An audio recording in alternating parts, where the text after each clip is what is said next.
வலைக்கும் வரமத்துல்லாஹி வரகாத்துஹு. பெண்களாக இருக்கக்கூடியவங்க மேலே வந்து முதல் தளத்தில் வந்து பயான் அந்த மாதிரி ரெடி பண்ணியிருக்கோம்.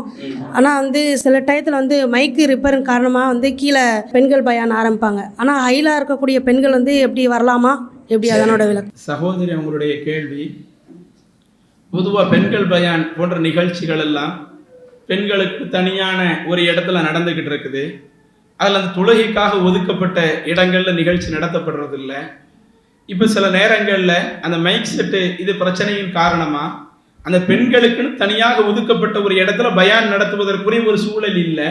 அப்போ தொழுகையினுடைய ஒரு ஏரியாவில் தான் பயான் நடத்துகிற மாதிரி இருக்குது. அப்போ அந்த மாதிரியான இடங்களுக்கு தொழுகை இல்லாத பெண்கள் வரலாமா?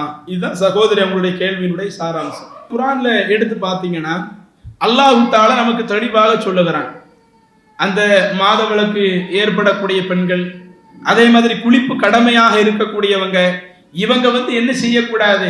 பள்ளிவாசலுக்கு வரக்கூடாது. பள்ளிவாசல் அது தொழுமிடத்தை குறித்து சொல்லப்படுது. அதில் அந்த பாதையை கடந்து செல்வோராக இருந்தாலே தவிர கண்டிப்பாக அந்த பாதையை கடந்து தான் போய் ஆகணும். இப்படித்தான் நம்மளுடைய ஒரு சூழல் இருக்குதுன்னா அப்ப அந்த பாதையை கடந்து போறது நம்ம வீடோ அல்லது வேற ஏதோ ஒரு முக்கிய ஒரு அலுவல் நிமித்தமோ கண்டிப்பா இந்த தொழுமிடத்தை கடந்து தான் போய் ஆகணும் என்கிற ஒரு நெருக்கடி இருக்குதுன்னு சொன்னா அப்ப நீங்க அதை கடந்து போறது தப்பு இல்லை. ஆனா அங்க உட்கார்றது அது கூடாது. அங்க ஏதேனும் ஒரு நிகழ்ச்சி நடத்தப்பட்டால் அந்த நிகழ்ச்சியில உட்கார்ந்து கேட்கறது, உரையை கேட்கறது, அது நமக்கு அனுமதி கிடையாது. இப்ப பெண்களுக்கு வந்து அந்த தொழுமிடத்துல வந்து ஜும்மா தொழுகைக்கு ஏற்பாடு பண்ணிருக்கிறாங்கன்னு வைங்க.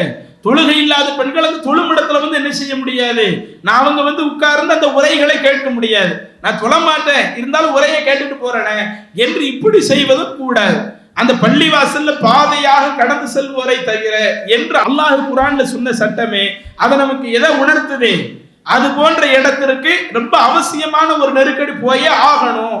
கண்டிப்பா அதை விட்டா நமக்கு வேற வழி இல்லை, அதுதான் நம்ம போகக்கூடிய ஒரு வழியாக இருக்கிறது என்று இருந்தால் மட்டும்தான் நாம வந்து அதுல கடந்து போவதற்கு அனுமதியை ஒழிய அது தொழுகை இல்லாத பெண்களாக இருக்கட்டும் அல்லது குளிப்பு கடமையான நிலையிலிருந்து குளிக்காத ஆண்களாக இருக்கட்டும், இவங்களுக்கு பொதுவான சட்டை இதுதான். இப்ப அந்த அடிப்படையில பெண்களுக்கு என்று தனியான ஒரு நிகழ்ச்சி ஏற்பாடு செய்யறதா இருந்தா இதையெல்லாம் கவனிச்சுதான் ஜமாத்தில் நாம என்ன பண்ணுவோம்? அந்த தொழும் ஏரியாவில் அதுல பொதுவா எல்லா ஒரு நிகழ்ச்சி சகஜமாக நம்ம அனுமதிக்க மாட்டோம். ஏன்னா அதுல தொழுகை இல்லாத பெண்கள் இருப்பாங்க.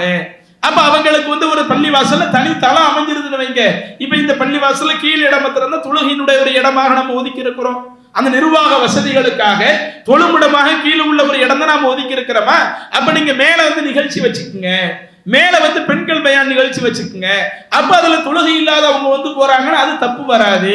அந்த தொழுகைக்கென்று ஒதுக்கப்பட்ட ஒரு ஏரியாக்கள்ல அதுல வந்து அவங்களை அமர செய்ய முடியாது. இதனாலதான் இன்னைக்கு மத்த நாட்கள்ல நாம என்ன செய்வோம்? பெண்களுக்குன்னு தனியான ஒரு சில இடங்களை ஒதுக்கி இருப்போம். அதே மாதிரி இன்றைக்கு மக்தப் மதரசா நடக்கும், அதுல பெண்களுக்கான மக்தப் மதரசா இருக்கும். பாடம் நடத்தக்கூடிய ஆசிரியர்கள் பெண்களா இருப்பாங்க. வந்து படிக்கிறவங்க பெரிய வயதுள்ள பெண்கள் வந்து படிக்க வருவாங்க.